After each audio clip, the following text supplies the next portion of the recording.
In Manitoba, I don't think we're used to seeing such big helicopters around, so it's a real spectacle and people are excited to see it flying overhead. It's a big bugger. Heyo, and welcome to today. Now, I'm going to be posting potentially 2 videos today, maybe not, I don't think I will, I really don't know, I'm a bit perplexed. Sorry for not posting video on Saturday or Sunday, but I was busy. I was doing something. Anywho, there is good news there is confusing good news today. Confusing good news. It's good. It is good. Slightly, like a little bit is, not totally of worth noting, but good news either way. But aside from the good news, there's a few things that are also going on around all of Canada, not just Manitoba, and so just gonna take a quick little peek at all that stuff, because it's not worth its own video, but I just want to point out, because, you know, it's here. So, first of all, we have ourselves Doug Ford here, who has called an election, which is, reportedly, it could cost up to $145 million.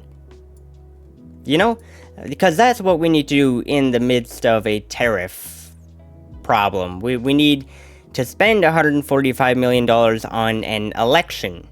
Something that is a full year ahead of time.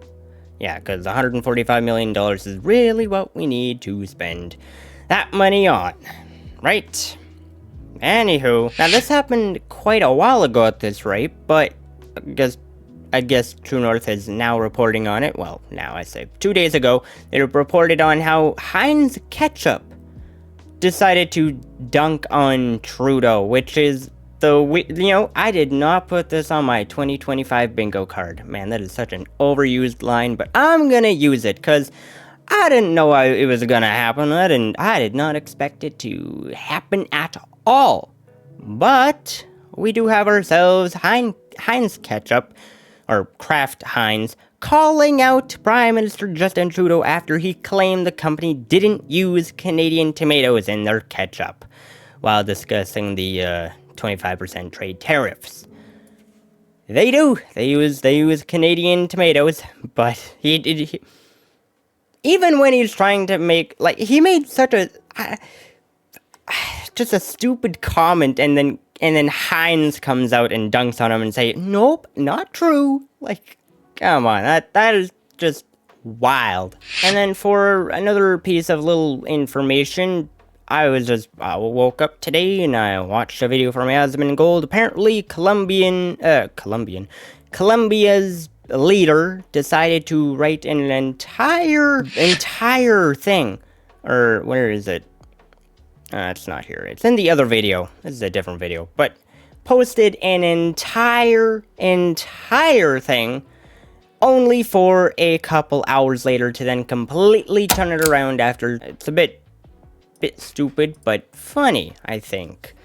And now to get into the main topic of today, which is my own province, Manitoba, getting their act together with more defense more security at the border. Very interesting to wake up and then see articles talking about Manitoba. Literally nothing happens in Manitoba that is really that noteworthy, and then here it is talking about a Black Hawk helicopters being deployed at the borders. Like, it's wild. I think it's a bit wild, but it's good. It is good. And now to get into the article just a bit here, I'm gonna read a little bit, and then I'm gonna go to a different article that has more to it about quotes from people in Emerson talking. A group of migrants from Jordan, Sudan, Chad, and Mauritania. I don't know that word. I can't pronounce it. I'm stupid. I'm an English person. Were apprehended near Emerson, Man, while attempting to cross into Canada illegally. The group, discovered via aerial surveillance, included individuals ill-prepared for the region's freezing temperatures. Emergency services were called with at least one ambulance dispatched to provide medical assistance. Authorities confirmed that all 6 individuals were arrested and transferred to the custody of the Canada Border Service Agency. The crossing comes as the federal government implements a $1.3 billion initiative aimed at addressing illegal crossings and other threats. These measures include 24/7 aerial surveillance using helicopters, drones, and mobile towers. According to the Manitoba RCMP, 2 Black Hawk helicopters first began monitoring the border on January 17th.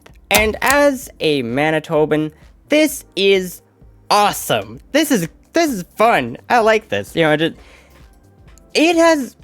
I'm gonna be honest. It has been a long time since helicopters flying over has been regular. It's been a minute since that happening has been regular.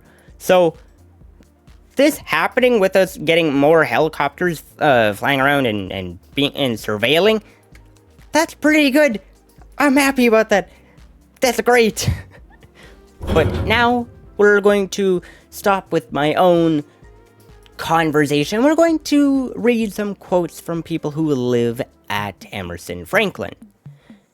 You notice it for sure, Emerson Franklin Mayor Dave Carlson said. In Manitoba, I don't think we're used to seeing such big helicopters around. So it's a real spectacle and people are excited to see it flying overhead. It's a big bugger.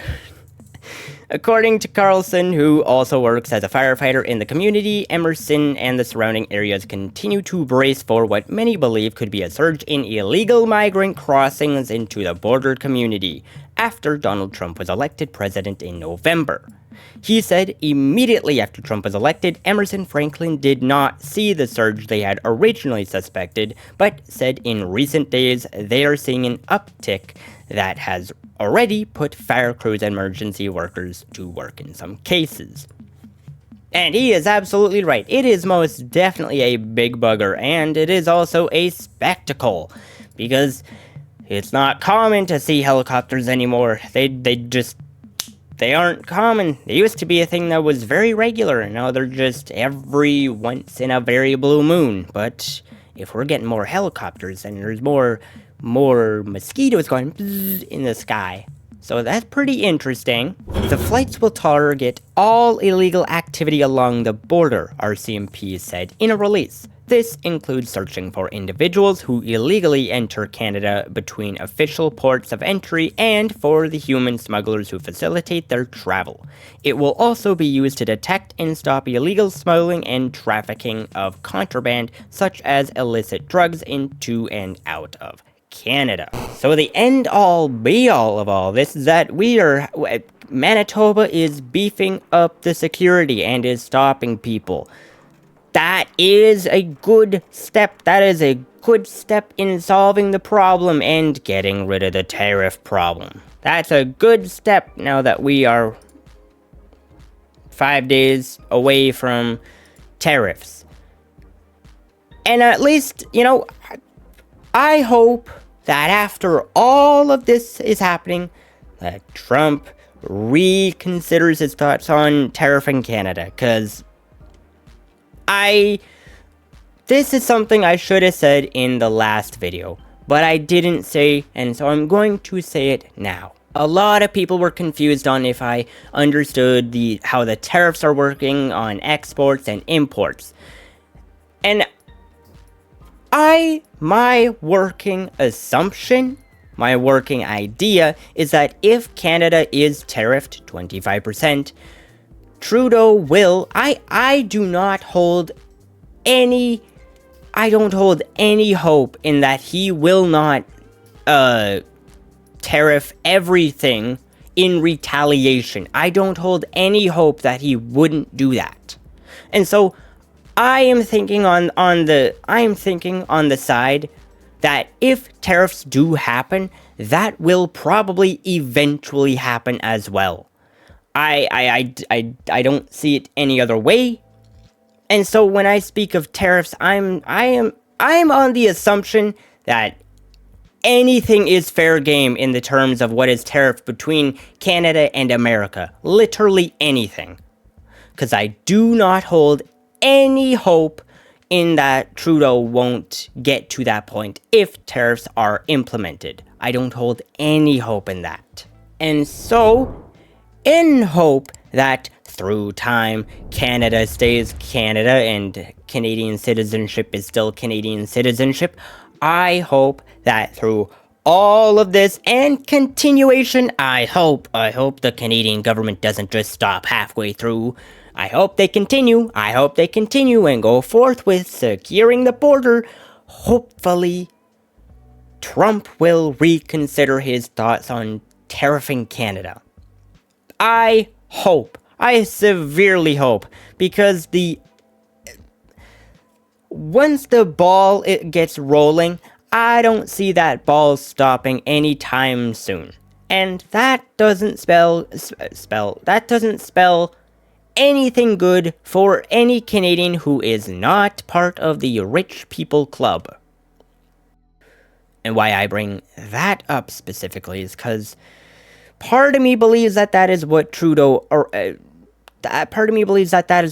wants for all of Canadians, or Canadians who are not rich. Because if Canadians can't support themselves and they rely on the Trudeau government, then we rely on the Trudeau government. If he's been doing nothing but taxing and taxing and taxing and taxing. And then when Trump comes out and says, we're going to tariff you guys 25%, Trudeau, rather than saying, okay, we're going to secure the border, his first plan of act is to, hey, if you do that, we'll retaliate. And that will do nothing but drive Canadians further and further and further and further down the rabbit hole of having no money. When I said that Trudeau is a Trojan horse for conflict, I was not being facetious on the totality of that term. I believe that Trudeau's entire plan is to make Canadians reliant on his government. Because if we're reliant, then are we really going to vote him out? Because do you think Pierre Poilievre is going to be someone who we could rely on for government handouts? No, because, he's conservative. He's not for government handouts. He's for merit working in our benefit. And so I think that Trudeau's overall plan is to make Canadians reliant on his government.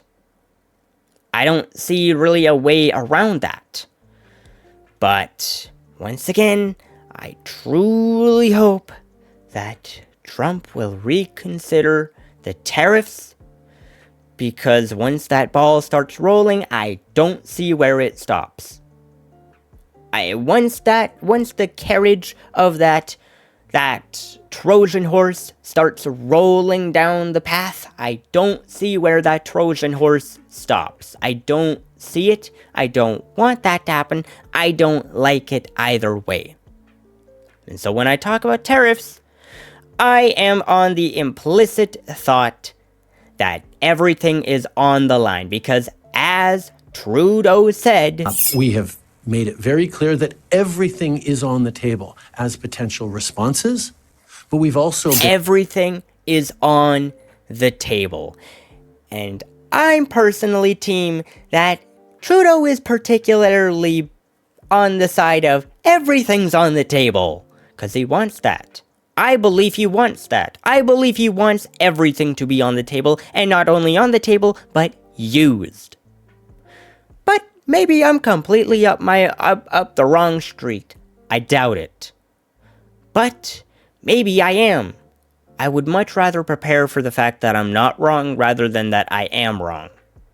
If that makes sense. So anywho, I'm really happy that we are securing the border. We are actually putting our foot down and dealing with the problem. And hopefully, Trump will see this as an act of being a beneficiary ally in that we are trying and doing it. So that he doesn't start the ball rolling. I don't want to see that, because I'm not part of the rich member club and I can't afford to see that. Most people can't, but I mean... Anywho. Well, that is just about all I really wanted to say here, in particular to this whole entire interesting topic. It's just interesting. I don't think I would ever have seen the day where Manitoba was seen on a large media platform at all. It's like nothing really happens here. Nothing really ever happens here. So I did not expect that to ever happen. But anywho, I think that's just about all. So I hope to see you tomorrow. But until then, I hope that you have a good one.